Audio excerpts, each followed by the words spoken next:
कोकणातील प्रत्येक अपडेट जाणून घेण्यासाठी आजच माझे कोकणच्या सोशल मीडिया प्लॅटफॉर्मला लाईक, फॉलो आणि सबस्क्राईब करा.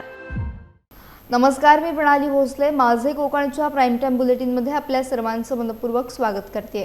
बुलेटिनला सुरुवात करण्याआधी पाहूयात हेडलाईन्स.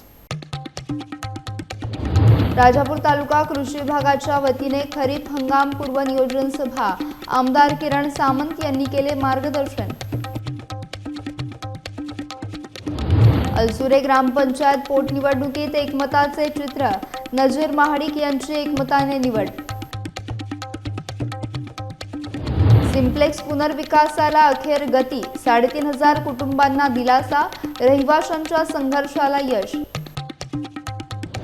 आणि देहदान कार्यासाठी रामानंदाचार्य नरेंद्राचार्यजी महाराज संस्थान गौरवित. वालावलकर कॉलेजकडून सन्मान. पाहुयात सविस्तर वृत्त. राजापूर तालुका कृषी विभागाच्या वतीने खरीप हंगाम पूर्व नियोजन सभेचे आयोजन करण्यात आले. या सभेला आमदार किरण सामंत अध्यक्षस्थानी उपस्थित राहून शेतकऱ्यांना त्यांनी मार्गदर्शन केले. येत्या खरीप हंगामाच्या पार्श्वभूमीवर बियाणे आणि खतांचा पुरवठा, पिकांचे नियोजन, आधुनिक शेती तंत्रज्ञानाचा वापर आणि शासकीय योजनांची माहिती यावर सविस्तर चर्चा करण्यात आली. बदलत्या हवामानाचा विचार करून शेतकऱ्यांनी योग्य पिकांची निवड करावी असे आवाहन आमदार किरण सामंत यांनी केले.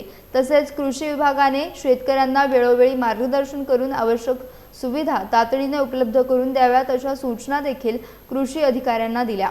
यावेळी कृषी अधिकारी, कर्मचारी आणि तालुक्यातील शेतकरी मोठ्या संख्येने उपस्थित होते. शेतकऱ्यांच्या अडचणी जाणून घेत त्यावर उपाययोजना करण्याबाबत चर्चा झाली.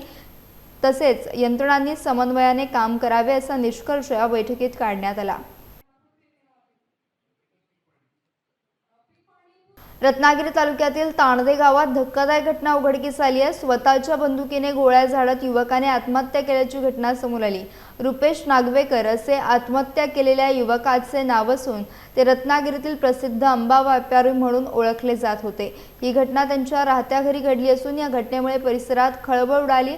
प्राथमिक माहितीनुसार आजारपण आणि आर्थिक विवंचनेतून रुपेश नागवेकर यांनी हे टोकाचं पाऊल उचलल्याचा अंदाज व्यक्त केला जात आहे.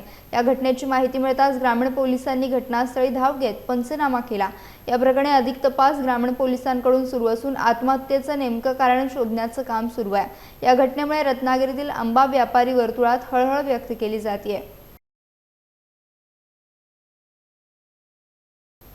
नवी मुंबईतील घणसोली सेक्टर 7 परिसरातील सिम्प्लेक्स संकुलाच्या पुनर्विकासाला अखेर गती मिळाली आहे. या संकुलातील 7 गृहनिर्माण संस्थांच्या एकत्रित पुनर्विकास प्रक्रियेतील महत्त्वाचा टप्पा असलेल्या कलम 79A अंतर्गत प्रक्रियेचा शुभारंभ उत्साहात पार पडला.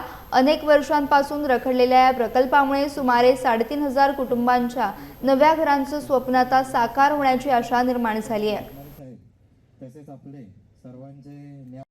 आज आमची 79A प्रक्रिया पूर्ण झालेली आहे.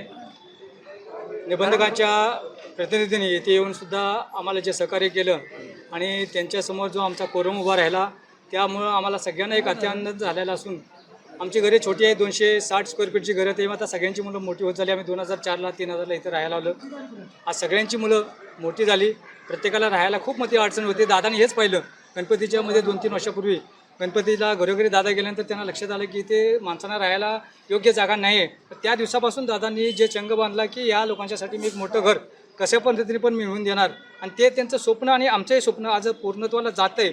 आणि या 2-3-4 वर्षामध्ये 2030पर्यंत आम्हाला मोठं घर मिळेल आणि त्या घरामध्ये आम्ही सगळे सुखाने नांदू आणि दादांना सगळेजण आम्ही आशीर्वाद देऊ अशा पद्धतीचा आज अत्यानंद झाला मला. आणि तो अत्यानंद 2030पर्यंत त्याची परमोच्च शिखर आम्ही गाठू अशी मी आमच्या सभासदांच्या तर्फे आणि दादांच्या तर्फे या सर्व सभासदांना आम्ही एक अभिनंदन करतो त्यांचं की त्यांनी चांगल्या प्रकारचं सहकार्य केलं आणि आपल्या स्वप्नपूर्तीसाठी प्रत्येकाने मेहनत घेतली. त्यावर सगळ्यांचं आभार. ही जी आज या ठिकाणी निबंध कार्यालयाकडे आम्ही पत्र पाठवलं होतं सर्व सोसायट्यांचं आणि त्यांनी सुद्धा आम्हाला आज खूप चांगलं असं सहकार्य करून आज आमच्या या 79A प्रक्रियेसाठी त्यांनी अधिकारी नेमणूक करून आज ते अधिकारी या ठिकाणी पाठवले होते आणि अधिकारी आले असताना त्यांनी सुद्धा अतिशय चांगलं असं मार्गदर्शन करून 79Aला जो कोरम लागतो ती कोरम संख्या त्यांनी या ठिकाणी येऊन तपासणी केली आणि त्यांची कोरम ही संख्या पार होऊन जास्त आमच्या सभासदांच्या सह्या झाल्यात आणि हाच विश्वास आमच्या सौरभदादांच्यावरती आमच्या सर्व सिम्प्लेक्सवासियांचा आहे. आणि सगळ्यात चांगली गोष्ट म्हणजे अतिशय सर्वांना विश्वासात घेऊन आणि पारदर्शक पद्धतीनं सर्वांना विश्वासात घेऊन पारदर्शक पद्धतीनं ही प्रक्रिया चालू आहे. तर मी परत एकदा सांगतो की शासनाचा आभार मानावं तेवढं कमी आहे. आणि सौरभदादांच्या बाबतीमध्ये जी प्रक्रिया पूर्ण झाल्यापासून जी त्यांनी पाठपुरावा केला आणि मला वाटतं हा पाठपुरावा केल्याचं यश हे त्यांना आणि आम्हाला सर्वांना मिळालेलं आहे. तर मी पुन्हा एकदा सौरभदादांचे या ठिकाणी आभार व्यक्त करणार आहे. आणि आज सहनिबंध कार्यालयामधून आम्हाला जे सहकार्य मिळालं, या ठिकाणी येऊन त्यांनी आम्हाला जे मार्गदर्शन केलं आणि या ठिकाणी आज चांगली मीटिंग पार पडली, त्याच्याबद्दल आम्ही सर्व सोसायटींचे या ठिकाणी पदाधिकारी आहोत, सभासद आहोत आणि अतिशय आज आम्ही समाधानी आहोत. सिम्प्लेक्स भाषेचा आनंदाचा दिवस आहे. सौरभदादांनी गेली 4 वर्ष जी मेहनत घेतली त्या मेहनतीला आज यश आलेलं आहे. त्यांनी शासन दरबारी खूप मेहनत घेतली आणि 79A साठी त्या ह्या बिल्डिंगचे लाईफ 30 वर्ष होतं ते कमी करून आता जवळजवळ रिडेव्हलपमेंटसाठी आम्हाला शासन दरबारी योग्य ते सहकार्य मिळालेलं आहे. दादांनी खूप मेहनत घेतली. त्यामुळे आज आमचं सिम्प्लेक्स भाषेंचं जी छोटी घरातून मोठ्या घरात जाण्याचे स्वप्न सक्सेस होते, त्याबद्दल दादांचे आम्ही जेवढे आभार मानावे एवढे कमी आहे. किती नरके यातना होते आतापर्यंत? एवढी नरके यातना होती की माणूस जगतो त्यावेळेस त्याला कळतंय की कशा पद्धतीने ह्या छोट्या घरांनी राहतात गरमी. आणि ह्याच्यापेक्षा खूप वाईट परिस्थिती कोविडमध्ये होती साहेब. आणि त्या कोविडपासूनच दादांनी ते आमचं दुःख पाहिलं आणि त्यांनी ते सहकार्य करण्याची भूमिका घेतली. त्यांनी खरोखर समाजसेवा केलेली या अर्थाने मी सांगू शकतो. काँग्रेस पक्ष संघटनेत मोठे फेरबदल होण्याची चिन्हे दिसत असून जिल्हाध्यक्ष निवडीची जुनी थेट नियुक्ती पद्धत आता बदलण्यात आली आहे. पक्षनेते राहुल गांधी यांच्या नव्या संकल्पनेनुसार आता नेत्यांच्या शिफारशीपेक्षा कार्यकर्त्यांच्या पसंतीला अधिक महत्त्व दिले जाणार आहे. रत्नागिरी जिल्ह्यासाठी उत्तर आणि दक्षिण अशा 2 जिल्हाध्यक्षांची निवड थेट कार्यकर्त्यांमधून केली जाणार असल्याची माहिती काँग्रेसचे राष्ट्रीय सचिव दानिश अब्रार यांनी पत्रकार परिषदेत दिली. आज तक ये सच है, झंडे लगे, कुर्सी लगी, कार्यकर्ता है, टेबल लगी, नेता है, बातें हुई, भाषण हुए, टिकट बढ़ गए, चुनाव हो गए, परिणाम आ गए, ये सच है. लेकिन मेरा सवाल ये है, आज से पहले कभी भी दिल्ली के आदेश पे, हेडक्वार्टर के आदेश पे, AICC के आदेश पे बड़े बड़े सांसद, मंत्री, विधायक ऑब्जर्वर बन के जिले में, ब्लॉक में, गांव में एक आम कार्यकर्ता से पूछने कभी नहीं गए कि तुम भैया अपना जिला अध्यक्ष किसको देखना चाहते हो. ऐसा पहली बार हुआ है. ऐसा आज से पहले नहीं हुआ है. इस प्रोसेस को लेकर I am here not for some election. मैं कोई चुनाव कराने नहीं आया, मैं कोई टिकट बांटने नहीं आया, मैं यहाँ कोई फैसले लेने नहीं आया. मैंने पहले ही बात कही थी, मैं यहाँ पर सिर्फ एक डाकिए का काम करने आया हूँ. जो मुझे मेरी पार्टी ने कहा है कि दानिश अब्रार जी आप रत्नागिरी जाइए और जाकर के आम कार्यकर्ता से पूछ के आइए वो अपने जिले का झंडा किस नेता के हाथ में थमाना चाहता है. इस तरह का प्रोसेस आज तक के इतिहास में पहली बार कांग्रेस पार्टी में हो रहा है. खेड तालुक्यातील अलसुरे ग्रामपंचायत पोटनिवडणुकीत एकमताचे चित्र पाहायला मिळाले. प्रभाग क्रमांक 1 साठी झालेल्या पोटनिवडणुकीत नजीर उमर महाडिक यांची बिनविरोध निवड झाली आहे. विरोधी उमेदवार नसल्याने ही निवडणूक कोणत्याही स्पर्धेशिवाय पार पडली. विशेष म्हणजे गावातील सर्व ग्रामस्थांनी एकत्र येत ही निवडणूक बिनविरोध करण्याचा निर्णय घेतला. यामुळे अलसुरे गावात एकजुटीचे आणि लोकशाही मूल्यांचे उदाहरण पाहायला मिळाले. नवनिर्वाचित सदस्य नजीर महाडिक आपल्या वार्डाचा विकास प्रभावीपणे करतील अशी अपेक्षा ग्रामस्थांनी व्यक्त केली. दरम्यान खेड पंचायत समितीचे माजी सभापती मनसूर नाडकर यांनी संपूर्ण गावाचे आभार मानत या निर्णयामुळे गावातील ऐक्य अधिक बळकट झाल्याचे सांगितले. या बिनविरोध निवडणुकीमुळे अलसुरे ग्रामपंचायतीतील विकास कामांना गती मिळण्याची अपेक्षा व्यक्त केली जाते. अलसुरे गावामध्ये जी पोटनिवडणूक लागली होती त्याच्यामध्ये एक महिला 2 नंबरमध्ये आणि 1 नंबरमध्ये पुरुष अशी लागली होती. आणि आम्ही गावसेवकपासून सर्व एक मताने बिनविरोध आम्ही त्या लोकांना दिलेली आहे. त्यांनाही मी अपेक्षा करतो याच्या पुढील येणारी कामं वगैरे व्यवस्थित करावी आणि गावाचा विकास व्हावा असे त्यांच्याकडून अपेक्षा. मनसूरभाई काय सांगाल? मी अलसूरच्या ग्रामस्थांना खास करून त्यांचं अभिनंदन करायला इथं उपस्थित आहे. कारण त्यांच्या ज्या 2 सीट खाली झाल्या होत्या ग्रामपंचायतीच्या सदस्य म्हणून, त्या दोन्ही सीट त्यांनी बिनविरोध आज या ठिकाणी दिल्यात. त्यासाठी अलसूरच्या सर्व ग्रामस्थांचं मी अभिनंदन करतो, त्यांचं कौतुक देखील करतो. या अशा निवडणुका बिनविरोध होणं खूप कालाची गरज असते. कारण या 15 महिन्यासाठी जवळजवळ त्यांच्या निवडणुकाचा जे कालावधी शिल्लक आहे आणि असं असताना गावामध्ये निवडणूक होणं हे चुकीचंच होतं, परंतु सर्व ग्रामस्थांनी एकत्र येऊन त्यांनी हा निर्णय घेतला आणि आज अडसुळे ग्रामपंचायत जे पोटनिवडणूक होती ती आज बिनविरोध झालेली आहे. मी सर्वांचं ग्रामस्थांचं या ठिकाणी अभिनंदन करतो आणि त्यांना ग्रामपंचायतीला खूप शुभेच्छा देखील. ह्या पुढे जे असणारे जे उमेदवार त्याच्या पुढे गावचा कारभार व आपल्या वार्डाचा विकास चांगल्या प्रकारे करतील अशी त्याची अपेक्षा करतो. पेण तालुक्यातील हमरापूर विभागाच्या वतीने रायगड जिल्हा परिषद कृषी व पशुसंवर्धन सभापती वैकुंठ पाटील यांच्यासह नवनिर्वाचित सभापती, सदस्य आणि नगरसेवकांचा भव्य सत्कार सोहळा पार पडला. आमदार रविशेठ पाटील, माजी खासदार तथा जिल्हाध्यक्ष धैर्यशील पाटील, कौशल्या पाटील आणि रायगड जिल्हा परिषद माजी अध्यक्षा निलिमा पाटील यांच्या उपस्थितीत हा कार्यक्रम झाला. यावेळी कृषी व पशुसंवर्धन सभापती वैकुंठ पाटील, नगराध्यक्षा प्रीतम पाटील, महिला आघाडीच्या शर्मिला पाटील, पंचायत समिती सभापती स्मिता पाटील, जिल्हा परिषद सदस्य प्रभाकर म्हात्रे, जनार्दन भस्मा, पंचायत समिती सदस्य प्रदीप म्हात्रे, विवेक म्हात्रे आदींसह नगरसेवक वसुधा पाटील, सुनीता जोशी, मूर्तिकार संघटना अध्यक्ष अभय म्हात्रे यांचा सत्कार करण्यात आला. यावेळी वैकुंठ पाटील यांनी प्राथमिक आरोग्य केंद्र, स्मार्ट स्कूल, पशुवैद्यकीय दवाखाना, ॲम्ब्युलन्स सेवा, क्रीडा संकुल आणि पाणी सुविधा यांसारख्या विकास कामांची घोषणा केली. कार्यक्रमास नितीन मोकल, विजय पाटील यांच्यासह ग्रामस्थ मोठ्या संख्येने उपस्थित होते. खरं म्हणजे हमरापूर भागाला सन्मान दिला पाहिजे की इथल्या कुरबुरी सगळ्या मिटून या ठिकाणी वैकुंठ पाटील आणि स्मिता पाटलांना निवडून दिलं, हे खरं भाग्य आहे. आणि म्हणून ह्यासाठी तुमचा सत्कार करण्यासाठी खरं म्हणजे आम्ही आलो. या कार्यक्रमासाठी आपल्याला सांगितलं पाहिजे की हा कार्यक्रम खरा म्हणजे तालुक्यात दिव्य भव्य आपल्यावर जबाबदारी येऊन ठेपलेली आहे. आपल्याला या ठिकाणी तालुक्यांतून या पंचायत समितीच्या फक्त 2 आणि जिल्हा परिषदेची 1 अशा 3 सीट फक्त गेलेल्या आहेत.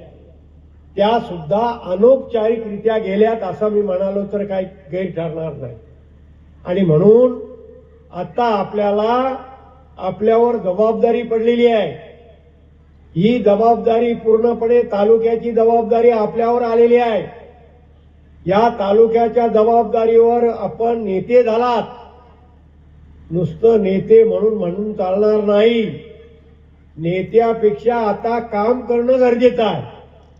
विकास होणारच आहे मित्रांनो, रस्ते चकचकीत होणारच आहेत, जमिनींवर आपल्या कारखाने उभे राहणारच आहेत. पण त्यांच्या कारखान्यांमध्ये आपली असणारी वट, कारखान्यांवर असलेली आपली असणारी ताकद आणि एखादा कारखाना असाही असला पाहिजे की ज्याच्यामध्ये तुमच्या आमच्यापैकी एखादा त्या कारखान्याचा मालक असला पाहिजे. ही ताकद आपल्याला जर तयार करायची असेल तर भविष्याच्या काळामध्ये येणाऱ्या विकासामध्ये विकासाच्या विरोधात न जाता पण विकासकाच्या गरज पडली तर विरोधात जाऊन आपल्या माणसाचा हक्क आपल्याला मिळवण्याकरता आपण या ठिकाणी लढलं पाहिजे. आपल्याला आपल्या अंगामध्ये असलेला लढवय्यापणा हा झाकता कामा नये. प्रत्येक गावानी भरभरून मतं दिलेत. 8,500 मतांनी तुम्ही मला निवडून दिलात. मला तुमचा साथ अभिमान आहे की या पेण विधानसभा मतदारसंघामध्ये 15,000 मतदान तुम्ही दिलात. हे 15,000 मतदान कोणालाही नाहीये, परंतु मला तुम्ही दिलात. निश्चितपणे आज माझा सन्मान तुम्ही केलाय. धैर्यशील दादा पाटील साहेब आणि रविशेठ पाटील साहेब यांच्या माध्यमातून पेण पंचायत समितीवर आणि रायगड जिल्हा परिषदेवर आपला भारतीय जनता पक्षाचा झेंडा फडकलेला आहे. परंतु आमच्यावर आता जबाबदारी वाढलेली आहे. या जबाबदारीच्याच माध्यमातून मला निश्चितपणे सांगायचं की आपल्यासाठी 1 कोटी रुपयाचा स्टेडियमचं सुद्धा काम त्या ठिकाणी चालू आहे. नवनाथजी म्हात्रे साहेब, आपल्या गावामध्ये पाण्याचा प्रश्न होता, त्या पाईपलाईनचा सुद्धा प्रश्न मी सोडवला आहे. रावे मोराकोटा गावामध्ये पाणी पुरत नाही. स्मिताताई, आपल्याला माहित असेल, आपण ज्या वेळेला प्रचाराला गेलो त्यावेळेला लोकांनी सांगितलं की आम्हाला पाणी द्या, परंतु त्याची सुद्धा वर्क ऑर्डर काढून ते सुद्धा 35 लाखाचं काम मी त्या ठिकाणी मंजूर केलं आहे. डेरवण येथील वालावलकर ग्रामीण वैद्यकीय महाविद्यालयाच्या वतीनं जगद्गुरू रामानंदाचार्य नरेंद्राचार्यजी महाराज संस्थान नाणीज यांच्या देहदान आणि अवयवदान कार्याचा गौरव करण्यात आला. संस्थानचे मुख्य कार्यकारी अधिकारी सुनील ठाकूर यांना महाविद्यालयाचे प्रमुख नेताजी पाटील यांच्या हस्ते सन्मानचिन्ह देऊन गौरवण्यात आले. या उपक्रमामुळे वैद्यकीय विद्यार्थ्यांना शिक्षणासाठी मोठा लाभ होत असून एका व्यक्तीच्या देहदान आणि अवयवदानामुळे 8 जणांचे प्राण वाचू शकतात, असे सहयोगी प्राध्यापक संतोष कुमार बिसे यांनी यावेळी सांगितले. कार्यक्रमात संस्थानाचे मुख्य कार्यकारी अधिकारी सुनील ठाकूर, जिल्हा निरीक्षक दीपक तावडे, जिल्हाध्यक्ष दत्तात्रय मोरे तसेच महाविद्यालयाचे प्राध्यापक आणि विद्यार्थी मोठ्या संख्येने उपस्थित होते. मानवतावादी कार्यासाठी संस्थानाच्या उपक्रमाचे सर्व स्तरातून कौतुक करण्यात येत आहे. नमस्कार. वालावलकर वैद्यकीय रुग्णालय आणि मेडिकल कॉलेज यांच्यातर्फे 7 एप्रिल ते 13 एप्रिलच्या दरम्यान देहदान आणि अवयवदान ह्याबद्दल जनजागृती अभियान राबवण्यात आले आणि या जनजागृती अभियाना अंतर्गत दिनांक 13 एप्रिल रोजी ज्या संस्था किंवा ज्या व्यक्तींनी देहदान केलेलं आहे अशा व्यक्तींच्या नातलगांचा सत्कार करण्यात आलेला आहे आणि ज्या संस्था आहेत त्यापैकी एक संस्था आहे जगद्गुरू नरेंद्र महाराज संस्था नाणीज. यांचं फार मोठं योगदान आहे. संस्थेला एक पण योगदान आहे आणि समाजासाठी पण त्यांनी भरपूर काम केलेलं आहे.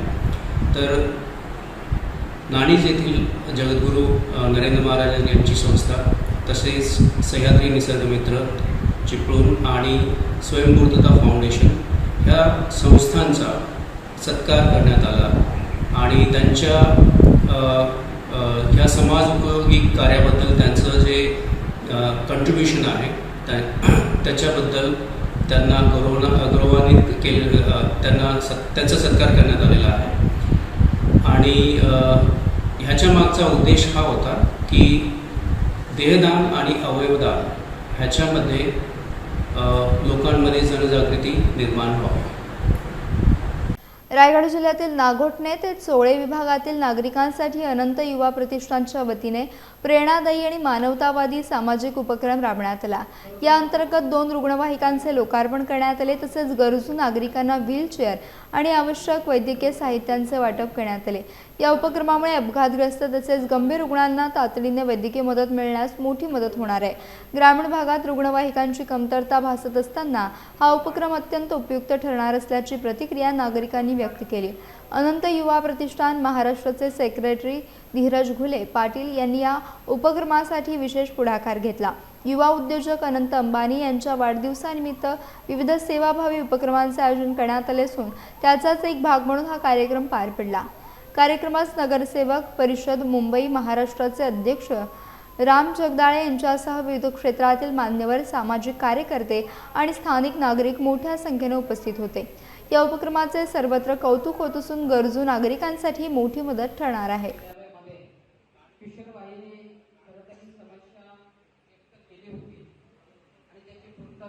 अनंत अंबानी साहेबांच्या विचारांना प्रेरित होऊन आम्ही अनंत युवा प्रतिष्ठानची स्थापना केलेली आहे आणि अनंत अंबानी साहेबांचा वाढदिवस 9 एप्रिलला झाला. त्याचं औचित्य साधून नागोठणे विभागामध्ये व्हीलचेअर दिव्यांग बांधवांसाठी स्टिक असतील याच्या वाटप ह्या ठिकाणी होतं आणि 2 ॲम्ब्युलन्सची अत्यंत गरज आदिवासी भागातील लोकांसाठी होती.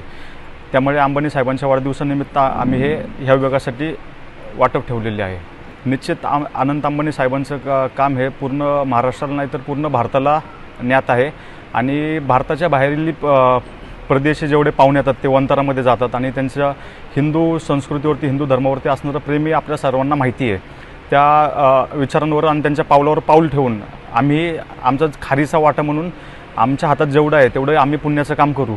अनंत युवा प्रतिष्ठानच्या माध्यमातून आम्हाला जनतेला हेच आव्हान आहे की सर्वांनी एकत्र येऊन एक उज्ज्वल भारत आणि एक नवीन भारत कसा विकसित होईल हे आम्ही जनतेला अनंत युवा प्रतिष्ठानच्या माध्यमातून सांगतो. यासह बुलेटिनमध्ये वेळ झाली. इथेच थांबण्याची भेटूयात नवीन बुलेटिनसह. तोपर्यंत तुम्ही कुठेही जाऊ नका. पाहत राहा फक्त माझे कोकण. आहे.